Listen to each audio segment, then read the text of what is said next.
the Navy N3N-3. This painting was awarded the Director's Choice Award at the National Museum of Naval Aviation's 2003 Aviation Art Contest in Pensacola, Florida. It's an original pastel done on sanded paper. The N3N3 is the best-known product of the Naval Aircraft Factory.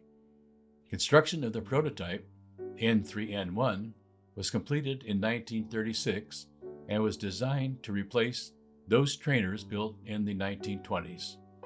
Between 1941 and 1945, the Navy trained nearly 65,000 pilots. The majority of those were trained in the N3N3 and had nicknamed the aircraft the Yellow Peril, primarily because of its bright yellow paint scheme and its tendency to ground loop if mishandled on landing.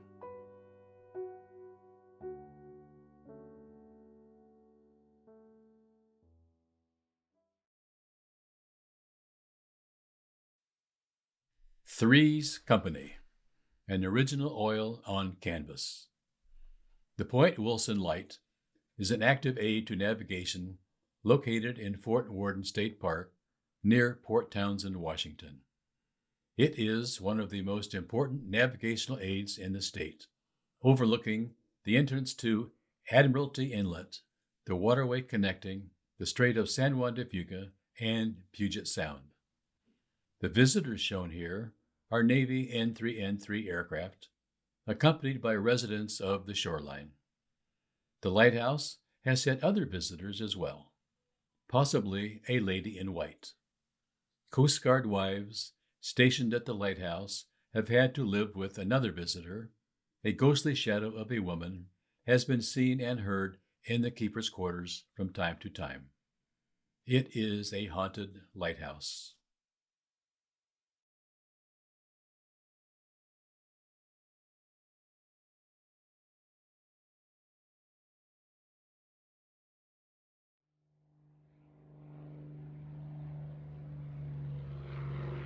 Flat-Out Corsair, an original oil painting on canvas. My depiction here is of an F4U Corsair flying flat out during a target run, skimming the floor of the Great Salton Sea. Developed in 1938 with its Pratt & Whitney R2800 engine, the carrier-based Corsair could attain speeds of over 400 miles per hour.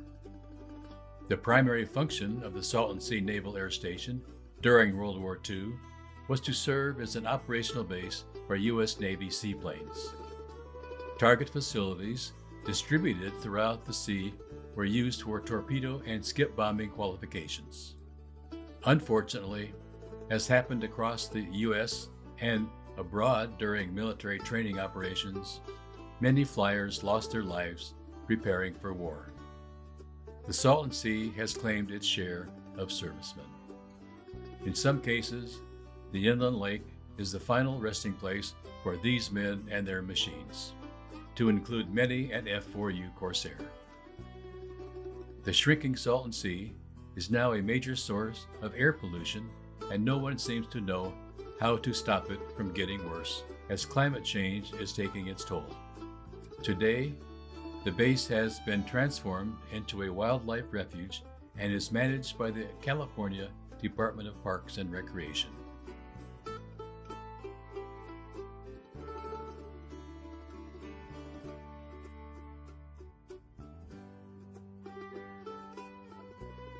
That's the conclusion of this episode of Art on the Fly.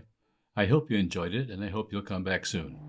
And please don't hesitate to subscribe to my channel. Thank you.